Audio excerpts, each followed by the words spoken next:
చిన్న విలేజ్ ఇది. విలేజ్ దగ్గర నుంచి చూడండి ఎంత బీచ్ ఇది. రేవు పోలవరం. ఇంకా వెళ్ళే కొద్ది కొండ చుట్టూరు సముద్రం, ఒక ఒడ్డుకి చిన్న ఊరు. చూడండి ఎంత బాగుందో.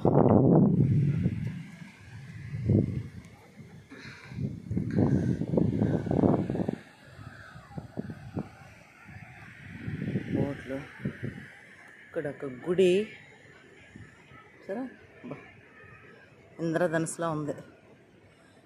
అది ఊరు, మేము వచ్చిన దారిది. ఇది కొండ దగ్గర నుంచి ఇదంతా కూడా సముద్రం. చాలా అంటే చాలా బాగుందండి. ఎవరైనా రండి ఫ్యామిలీతో పిల్లలు తీసుకొని. ఇదంతా డేంజర్ ప్లేస్ కాదు, ఎందుకంటే పైన ఉంటాం కదా మనం. చూడండి ఎంత బాగుందంటే. చూడండి అది రాళ్ళు, పెద్ద పెద్ద రాళ్ళు కింద. ఇదంతా కొండ కింద సముద్రం.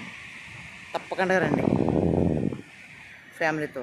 నక్కపల్లి దగ్గర ఇది. అడ్డు రోడ్ నుంచి లోపలికి వచ్చేస్తే 12 నుంచి 13 కిలోమీటర్లు అంతే, అంతకుమించి ఏముండదు. నాకైతే ఇక్కడి నుంచి వెళ్ళాలనిపించట్లే, అంత బాగుంది. క్లైమేట్ బాగుంది, ప్లేస్ బాగుంది.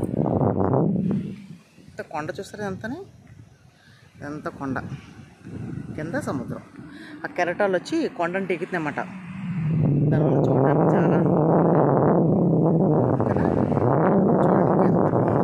నాకు భయం కొంచెం, రాళ్ళు ఇలాంటివి ఏంటని మీకు చూపించాలని. ఇంకా కిందకి వెళ్ళచ్చు, డబ్బులు వెళ్తే ఇంకా చాలా బాగా కనిపిస్తుంది. అదిగోండి. ఓకేనా, ఫ్యామిలీతో ఎవరైనా రావాలనుకుంటే రావచ్చు. రేవు పోలవరం అని కొట్టండి, వచ్చేస్తుంది యూట్యూబ్లో. ఓకే అండి, థ్యాంక్ యూ. నా ఛానల్ సపోర్ట్ చేయండి, సబ్స్క్రైబ్ చేసుకోండి.